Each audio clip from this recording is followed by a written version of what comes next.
everyone, it's NonnaGrace. Do you want to know what I did today? Now don't go away because I'm going to tell you.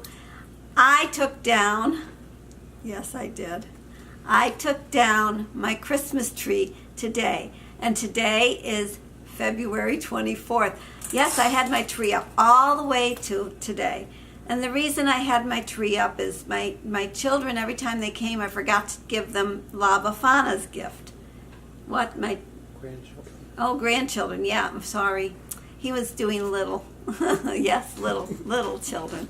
Not the big children, but the little children. Okay, when my little children, which are my grandchildren, when they come and they get a gift from Bafanna, and you say, "Who's Bafanna?" Oh, I'll show you. I should have the picture right here. Dust her off a little. This is Bafanna. Isn't she a beautiful little old lady? She's actually a witch. She's Grandma Witch. That's what Bafanna, I believe, stands for. Anyways, Bafanna always brings my kids a gift. And they get the gift on the Feast of the Epiphany, which is when the wise men would go visit or go to find baby Jesus. Well, they went by Bafanna's house, the story goes. And Bafanna, she says, "Oh, these strange men. Who are they?" And they were kings. They were three wise kings. And they were going to go find the baby Jesus. And they asked Bafanna, "You want to come with us?" Well, Bafanna with her broom. See, she's got a broom.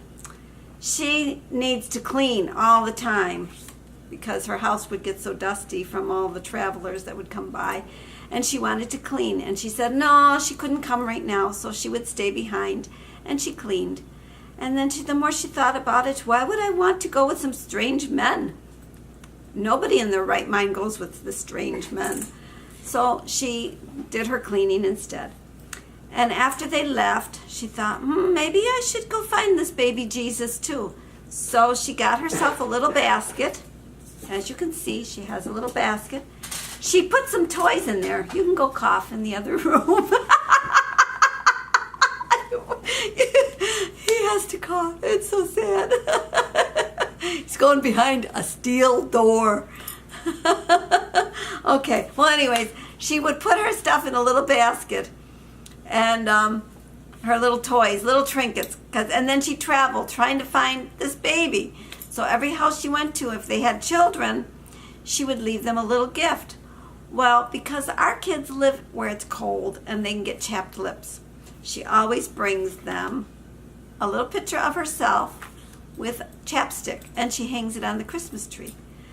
And it's not there at Christmas time, but it's there on the Feast of the Epiphany. Well, my kids didn't come, and then when they came, I forgot. So then my tree had to stay up longer. Well, they came the other weekend when they all said, "Hi, NonnaGrace." And the little one was fishing that day. I remembered to give them my gift for them from Bafanna. So they took their gift, and today I thought, maybe I should take my tree down. So I did take the Christmas tree down. The Christmas tree is up in a room that I'm never going. In fact, Jim's up there now. He went behind the steel door. That was my daycare at one time. It's about 900 square feet of room. My daycare was as big as some people's houses, actually bigger than some people's houses. And it was my parents' apartment when they lived here. See how my mind goes? Oh my goodness. My husband goes, "Squirrel," and I go, yep, my mind changes. It's like I'm seeing squirrels all the time. However, the mind goes, it just jumps in from one thought comes to another thought and another thought. That's how it works. When you've lived as long as I have, you've got a lot in that head. And there was I'm going to go to another story. There was like an old man that he said every time he couldn't think of something, he used to shake his head, turn the page, and there was another story. There was something else in there. So this is how I am. But anyways, Bafanna went to look for baby Jesus, and along the way she dropped off a gift. And at our house, she always brings the chapstick, and the kids have to come to get this gift. She comes only to my house. And the kids wanted to know, why does she just come to your house and not their house? Well, their Christmas trees come down too soon. They take it down like the day after Christmas a lot of times. And it has to stay up until at least another week or so for her to get there. So, anyways, I want also, I'm sorry. My mother had a tree. This tree wasn't waiting for La Bafanna, but this tree just didn't want to die. It was a short-needled pine tree. It was a live tree, and we would give it a drink of water with an aspirin in it. We used to put aspirin in our water and dissolve it, and that would make the trees last a whole lot longer. Well, this tree did not want to drop its needles. Its needles were not falling, and it was the end of March. And my mother said, maybe we better just take the tree out. So we did finally take our tree down, but it was at the end of March, which is a long time for a real tree. Mine was artificial, and it was dropping needles like crazy. It's an old artificial one. The needles are apparently, or the stuff that it's made out of must be falling. It's trying to become real because it's stuck around for so long. In fact, the trunk got so bad on that tree that my husband had to build, and now it's got a wooden trunk. Instead of a plastic trunk, it's got a wood trunk, so that I could put it in the stand that was for our real tree. When I was at home, my dad had made a stand for the Christmas tree so that the tree would not fall over. Because, these trees are dangerous. They're heavy, and if you don't have a very wide base on the bottom, that tree could tip over. So my dad built a really nice base for the tree stand, and then the tree stand goes on that, and then my tree went in that tree stand because my husband built me a real wood trunk on my artificial tree. So that's the story for today.